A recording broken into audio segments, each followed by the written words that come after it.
오늘 제가 나누고 싶은 말씀은 이 미션 파서블 선한 말이라고 하는 제목으로 은혜 나누고자 합니다.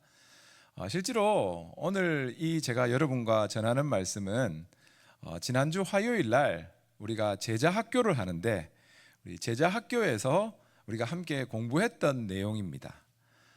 제자 학교의 제목이 뭐였냐면은 언어의 영성을 행하는 삶이라고 하는 것으로 우리 제자 학교를 이번 주까지 우리가 하게 되는데 많은 분들이 지난주 이 언어의 영성에 대해서 우리 함께 공부하면서 정말 우리가 잊고 사는 것들을 다시금 우리가 리마인드하게 되었습니다 하는 말씀도 하시고 많은 도전을 받았다고 하는 말씀을 하셔서 정말 우리가 이 전도에 포커스 두는 이 시점에 우리가 한번 진짜 우리의 이 선한 말이라고 하는 것을 우리가 한번 다시 생각해 보자 하는 의미로 제가 우리 제자 학교에 있는 내용을 중심으로 오늘 여러분하고 같이 은혜를 나누고자 합니다.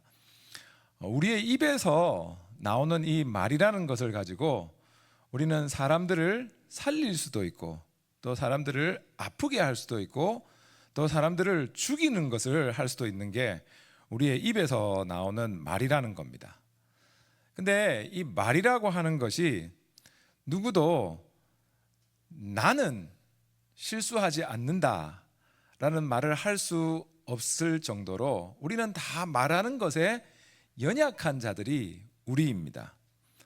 우리 가운데서 말실수 없는 사람은 아무도 없습니다. 누구나 다 말실수는 합니다.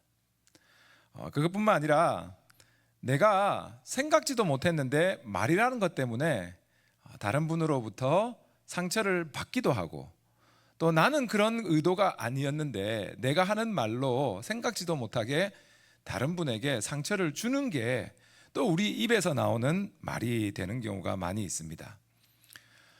성경 말씀이라고 해서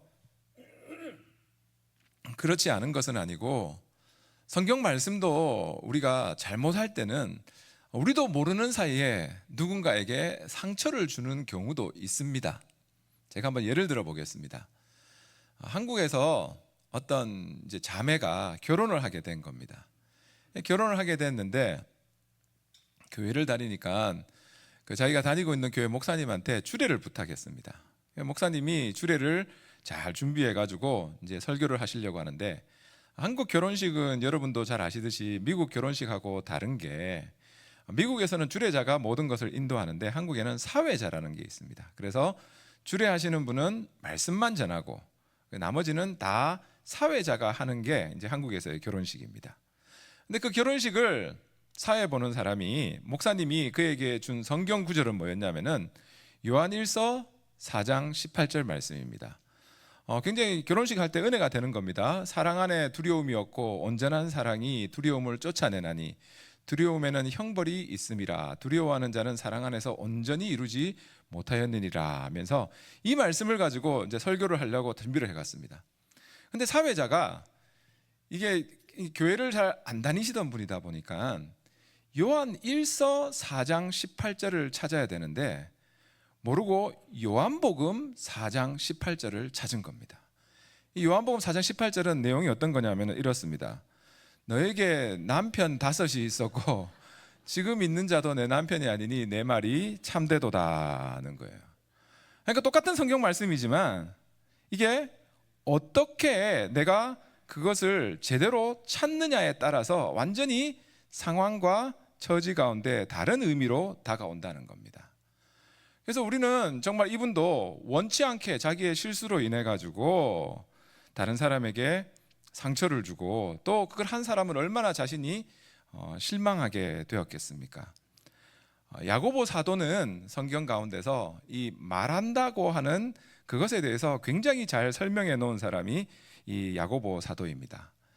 야고보서 3장을 보면은 야고보 사도가 정말 우리 몸에서 가장 작은 게 뭐냐면은 사람의 혀이다. 근데 이 혀가 얼마나 사람을 살릴 수 있고 얼마나 사람을 죽일 수 있는가를 말을 하면서 3가지 예화를 들고 있습니다. 첫 번째는 뭐냐 하면은 말에게 물린 재갈이라는 겁니다. 재갈이라고 하는 것은 아무것도 아니고 굉장히 작은 것이지만 그 재갈로 인하여서 그 큰 말을 통솔할 수 있고 움직이게 된다는 겁니다. 마찬가지로 두 번째는 아무리 배가 크다 하더라도 그 배에 붙어 있는 키는 작은 거지만 그 키를 어느 쪽으로 트느냐에 따라서 그 큰 배를 움직일 수가 있다는 것을 말을 하고 있고, 그리고 야고보 사도는 뭐라고 말하느냐면은 아무리 작은 불씨라 할지라도 그 작은 불씨 하나로 큰 숲을 태울 수 있다. 그러니까 이 혀라고 하는 것이 얼마나 우리 몸에서는 작은 거지만 그 사람을 더럽힐 수도 있고 그 사람을 살릴 수도 있고 정말 그 사람의 인생을 좌우하게 되는 게 이 혀의 능력이다는 것을 말을 하면서 이 야고보 사도는 야고보서 3장에 이 말에 관해서 굉장히 강조하고 있습니다. 그런데 이 야고보 3장을 가만히 읽다 보면은 참 낙심되는 말이 한마디가 있는데 뭐냐 하면은 3장 8절입니다. 이렇습니다. 혀는 능히 길들일 사람이 있다 없다? 없다는 거예요. 능이라고 하는 말은 무슨 의미가 있냐면은 능력이 있어 쉽게라는 말입니다. 그러니까 사람은 누구나 혀를 길들인 내가 이런 말은 안 해야지, 그리고 이 말은 해야지 하면서 내가 원하는 때 내가 원하는 말만을 할 수 있는 사람은 없다는 겁니다. 그런데 이 말만 보면은 혀를 능히 길들인 사람이 없나니 라고 하는 이 말은 정말 낙심되는 말인데, 근데 성경에서는 또 이 말씀 때문에 낙심하지 말고 또 우리의 삶 속에서 혀를 길들일 수 있는 방법을 몇 가지를 말해주고 있습니다. 그 중에 첫 번째가 뭐냐 하면은 우리가 누구인지를 분명히 우리는 알아야 된다는 겁니다. 거기에 대한 성경 구절이 예레미야 17장 9절 말씀입니다. 우리 한번 다 같이 읽어봅니다. 시작. 만물보다 거짓되고 심히 부패한 것은 마음이라. 자, 뭐라 말하느냐면은 우리는 이게 이제 예수 그리스도를 믿고 우리가 하나님이 창조해 주셨다는 것을 믿는 사람에게는 우리가 믿는 바는 뭐냐면은 선악설이라는 거예요. 그러니까 우리는 아무도 선성설이 있고 선악설이 있는데 우리는 태어날 때 아무도 우리에게 가르쳐 주지 않았지만 우리는 죄를 짓는 그 악함을 가지고 태어난다는 거예요. 우리가 보기에는 너무나도 이쁜 아이고 너무나도 깨끗한 아이지만 아무도 안 가르쳐 줬지만 걔들은 자기가 배고프면은 울 줄 아는 것이고 아무도 안 가르쳐 줬지만 내게 피해가 온다 싶으면은 거짓말하는 것을 자동적으로 하게 되는 것이고, 그거는 우리들의 자녀가 아무리 이쁘든지 우리의 손주들이 아무리 이쁘든지 우리는 죄성을 태어날 때부터 가지고 태어난다는 겁니다. 그렇기 때문에 성경에서 예레미야서도 뭐라고 말을 하냐면은 만물보다 거짓되고 심히 부패한 것은 마음이라는 겁니다. 그러니까 다른 종교에서는 사람이, 이게 출발점이 다른 겁니다, 여러분. 다른 종교에서는 사람이 도 닦고 자기 스스로 수양한다면은 어느 정도 깨끗하게 될 수 있다라고 말을 하는데 우리 기독교에서는 그건 아니라는 거예요. 왜냐하면은 분명히 성경 말씀에 뭐라 말하느냐면은 만물보다 거짓되고 심히 부패한 것이 우리의 마음이기 때문입니다. 우리의 능력으로는 우리 자신 스스로가 깨끗하게 될 수 없고 우리의 능력으로는 더욱더 내 능력으로는 내 입에서 선한 것이 나오도록 할 수가 없다는 거예요. 그게 우리 자신입니다. 그렇기 때문에 성경에서는 그런 우리를 향하여서 어떻게 이 혀를 길들일 수 있느냐라는 것으로 제일 첫 번째 뭐라고 말을 하냐면은 마태복음 12장 36절 우리 한번 다 같이 읽어보겠습니다. 시작. 내가 너희에게 이르노니 사람이 무슨 무익한 말을 하든지 심판 날에 이에 대하여 신문을 받으리니. 아멘. 하나님께서 우리에게 내 혀를 길들여라 라고 하면서 하시는 말씀은 뭐냐면은 우리가 하는 말은 모든 것이 하나님의 심판 날에, 그날이 우리가 이 땅 가운데서 삶을 마치고 하나님 앞에 서는 날이 되든지 아니면은 이 땅 가운데서 예수 그리스도가 재림하는 날이 되든지 분명히 그날이 우리에게는 오는데, 그날 하나님께서는 이 한글 본문에는 뭐라고 적혀 있냐면은 무슨 무익한 말을 하든지 하나님께서는 그 심판날에 모든 것을 심문을 하신다라고 합니다.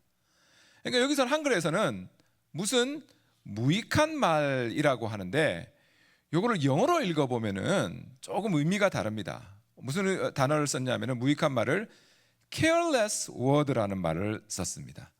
무슨 말이냐면은 내가 말을 할 때 정말 그냥 농담으로 하는 말, 장난으로 하는 말, 어떤 말을 하든지 간에 하나님께서는 그 모든 것을 듣고 계신 것이고 심판의 날 어떻게 하시느냐?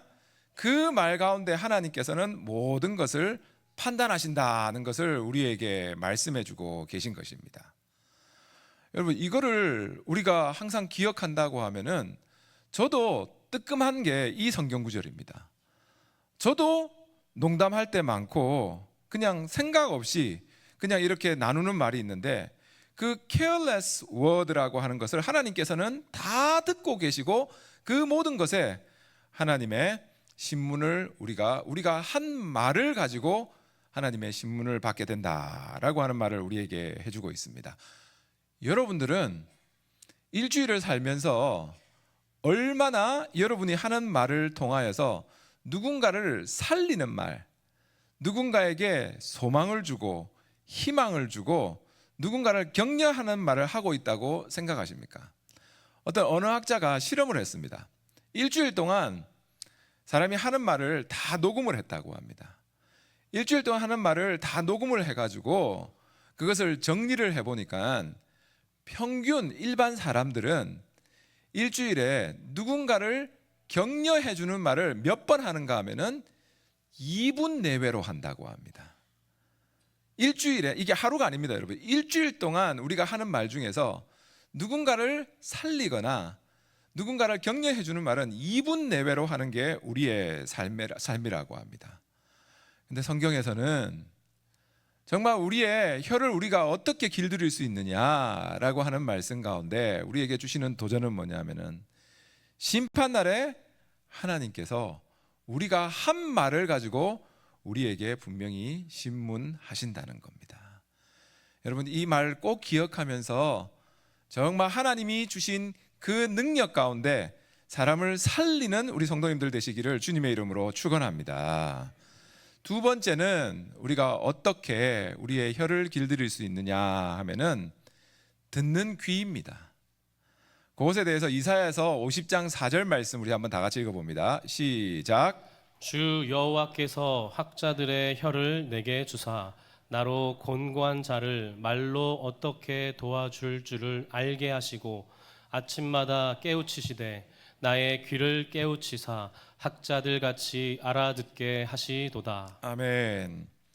자, 이사야서가 하나님한테 하나님, 학자들의 혀, 정말 하나님의 말씀을 잘 이해해서 내가 다른 사람의 공고한 자, 정말 그 삶 속에서 어려움이 있고 힘이 들고 괴로운 자들을 내가 정말 내 혀에서 나오는 말로 그들을 세울 수 있도록 도와줄 수 있도록 하나님 능력 더하여 주십시오 라고 이사야가 지금 기도하고 있는 겁니다. 근데 이사야의 기도를 가만히 읽어보면 뭐라 했냐면은 그냥 학자들의 이 혀만 나에게 주는 것이 아니라 먼저 그것을 주기 전에 나에게 무엇을 달라고 하냐면은 나의 귀를 깨우시사라고 하면서 내 귀가 먼저 하나님의 하시는 그 말씀을 들을 수 있는 귀를 나에게 허락하여 주십시오.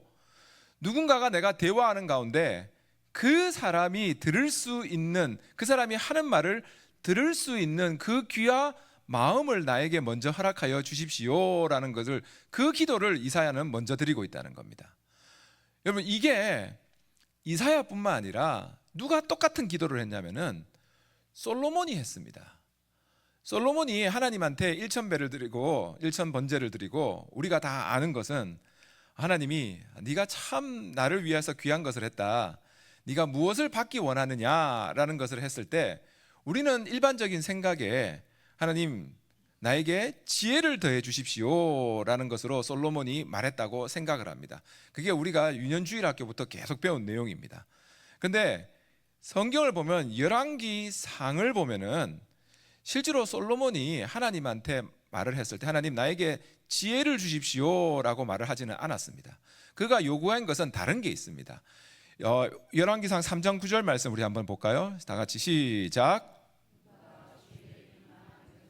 재판할 수 있사오리까 듣는 마음을 종에게 주사 주의 백성을 재판하여 선악을 분별하게 하옵소서. 아멘. 뭐라고 말했죠? 듣는 마음입니다.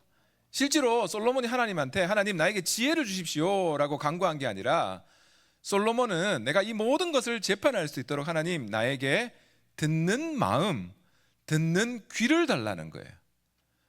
하나님의 음성을 들을 수 있는 그 마음과 귀를 주시고 하나님의 내가 재판해야 되는 그 사람들이 말을 할 때 그 사람들의 아픔과 그 사람들의 고통을 들을 수 있는 귀를 나에게 더해 주십시오라고 하는 이 듣는 마음과 귀를 솔로몬은 하나님께 달라고 그랬고, 이것을 들은 하나님이 솔로몬에게 허락해 주신 게 뭐냐면은 그 뒤에 나오는 12절입니다. 12절 우리 다 같이 읽습니다. 시작.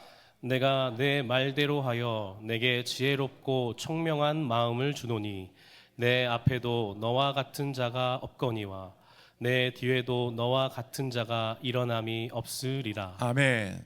자, 솔로몬의 입에서는 지혜 주세요라고 말한 적은 없고 듣는 마음을 주세요, 듣는 귀를 주세요 했는데 그 말을 들은 하나님이 솔로몬에게 더해 주신 것이 뭐냐 하면은 내 말대로 하여 내게 지혜롭고 총명한 마음을 더해 주겠다라고 하나님이 이 솔로몬에게 이 모든 것을 더하여 주셨던 겁니다. 그러니까 우리의 삶에서 우리의 능력으로는 우리의 혀를 길들일 수가 없습니다.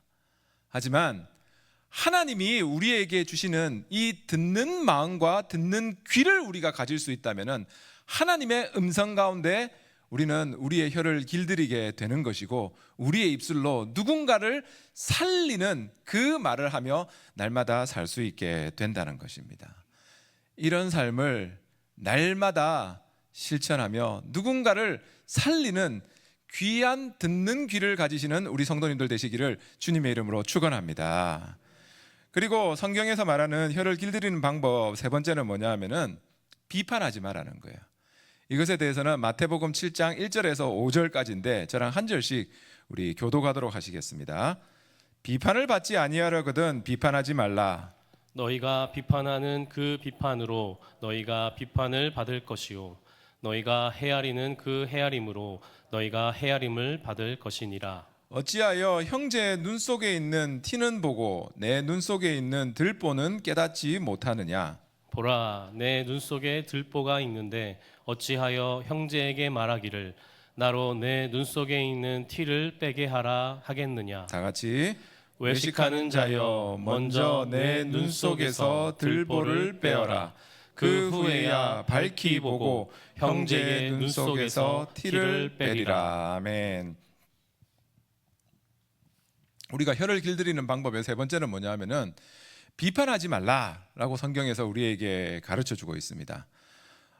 왜 그렇게 하냐면 우리가 왜 누군가를 비판하느냐. 우리 마태복음 7장을 보면은 자꾸 내 눈에 있는 것은 들보고 내가 비판하는 사람의 눈에 있는 것은 하나의 티인데 자꾸 내 눈에 있는 들보는 보지 못하고 그 티만 보고 우리가 비판한다는 겁니다. 근데 우리가 티와 들보라는 것은 비교할 대상이 아닙니다, 여러분.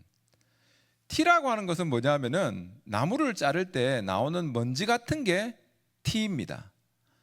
근데 들보는 뭐가 들보냐면은 지금 우리 교회에서 기둥과 기둥 사이에 있는 저 나무가 뭐냐면은 들보입니다.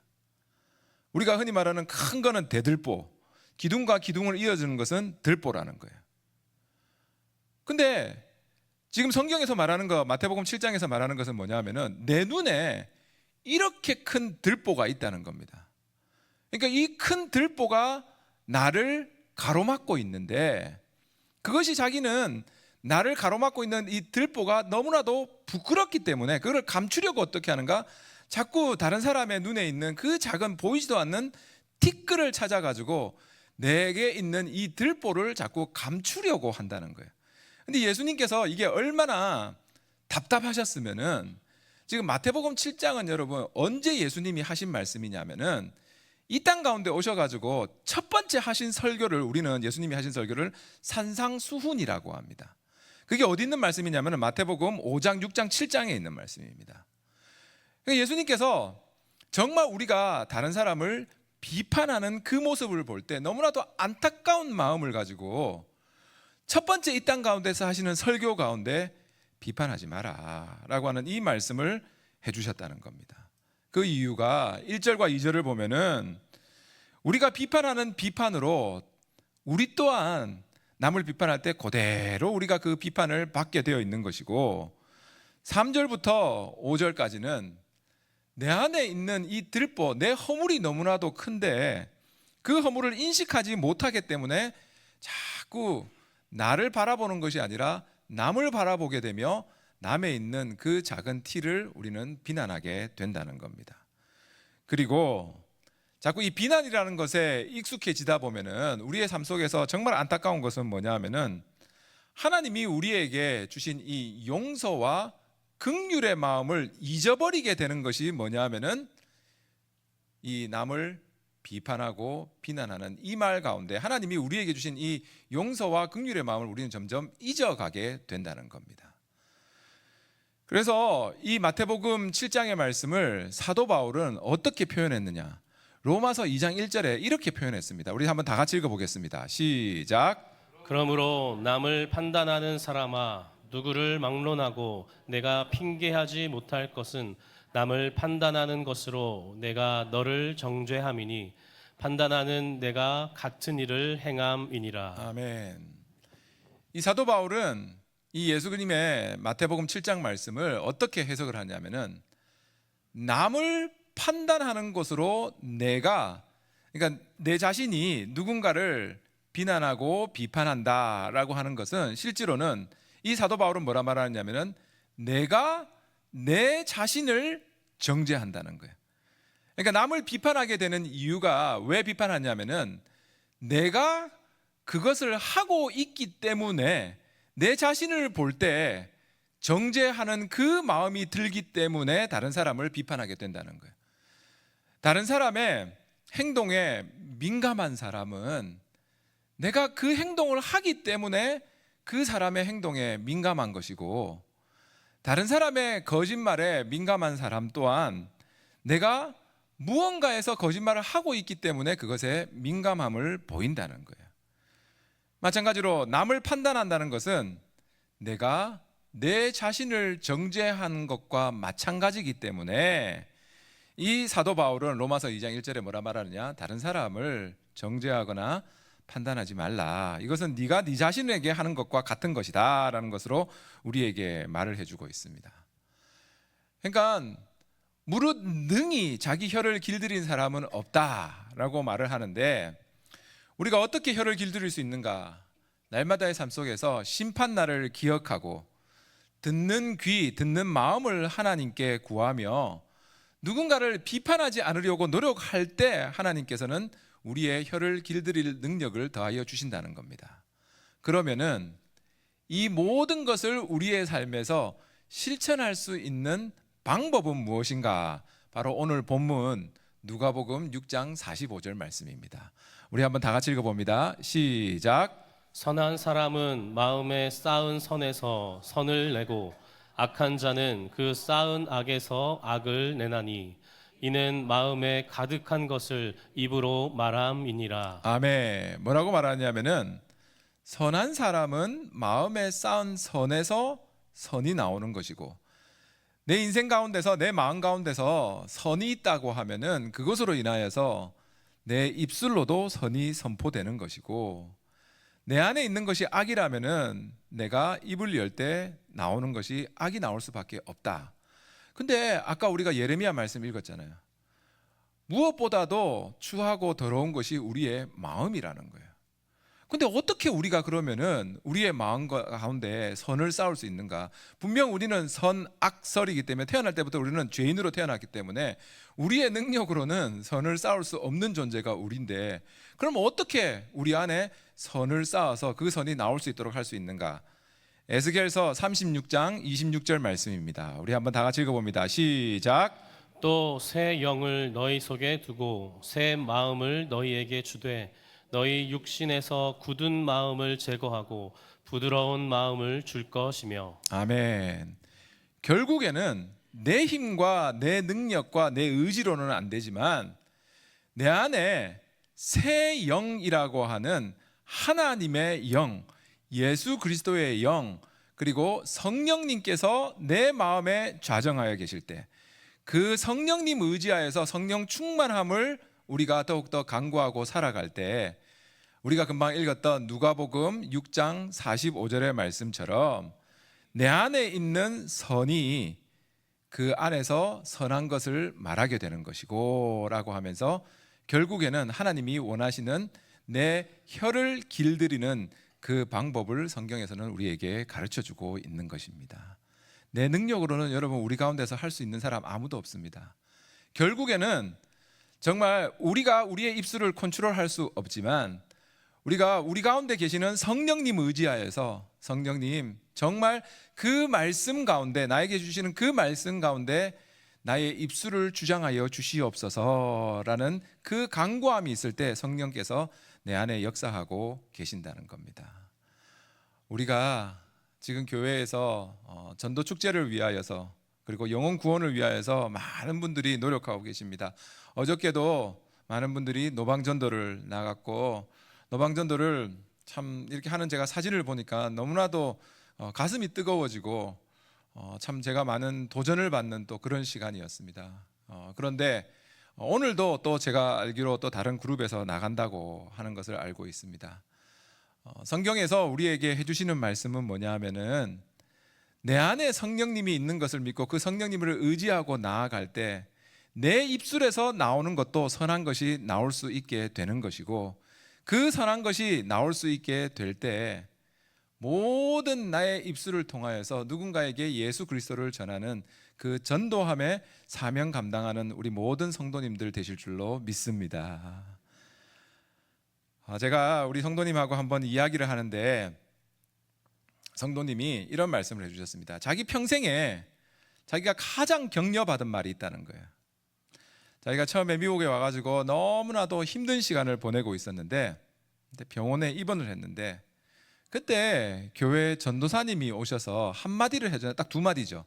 그 두 마디가 지금까지 자기가 들어봤던 말 중에서 자기를 살려주는 말이 됐다는 거예요. 그 두 마디가 뭐였냐면은, 내가 힘들 때 그 전도사님이 다 잘 될 거예요, 형제님 위해서 기도합니다 하는데, 그 말이 별것 아닌 그 말이지만 그 선한 마음을 가지고 있는 전도사님이 해준 그 말 가운데 얼마나 이분이 위로를 받았는지, 지금 몇십 년이 지난 지금까지도 그 말이 나를 살린 말로 기억하고 계신다는 겁니다.